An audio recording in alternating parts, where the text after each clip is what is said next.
জঙ্গি মডেল তৈরি হচ্ছে, কোনো রাজনীতির কথা নয়, আমি বাইট দিই না। চলো চলো। এখানে দেখা যাচ্ছে মহিলা নিরাপত্তা নেই, হচ্ছে মহিলা নিরাপত্তা একের পর এক আক্রান্ত হচ্ছে। পুলিশ তদন্ত করার আগে বলছে পারিবারিক বিবাদ।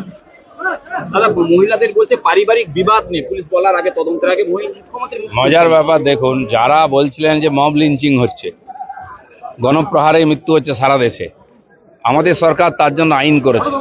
1 তারিখ থেকে সে আইন লাগু হয়ে গেছে। গণপ্রহার হলে যে দোষী সাব্যস্ত হবে তার মৃত্যুদণ্ড হবে।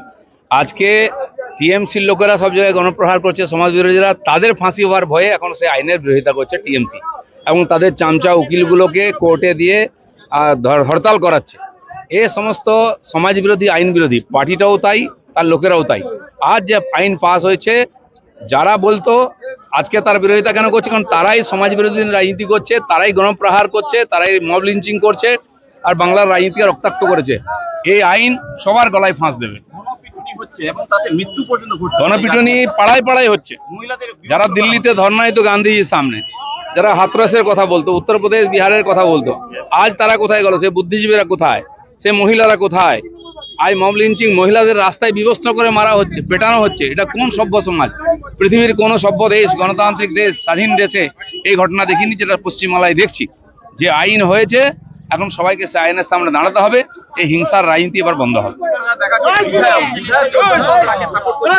বিধায়ক আর সাংসদ হোক, সবই সমাজ বিরোধী। সমাজ বিরোধীদের টিকিট দিয়ে জিতে আসে সমাজ বিরোধীদের কাজে লাগিয়ে মমতা ব্যানার্জির পার্টি। আজকে যে আইন পাস হয়েছে, সবাইকে তার সাজা পেতে হবে। আজ এই ধরনের কাজ করলে কেউ বাঁচবে না।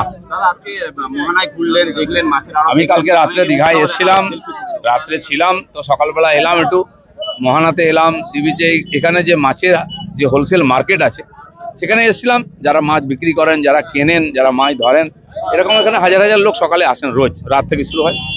সবার সঙ্গে দেখা হলো, মাছের বাজারের খোঁজ খবর নিলাম একটু। নতুন মাছ বাজার হচ্ছে, এখনো কমপ্লিট হয়নি। ওটা হয়ে গেলে এই বৃষ্টির সময় সুবিধা হবে। মাছ কেনা হলো না, অনেকে মাছ কিনতে আসেন, মাছ নিলেন কিছু? আরো আমার সঙ্গে অনেকে এসেছেন, তারা মাছ টাছ কিনছেন, আমি দেখলাম মাছ।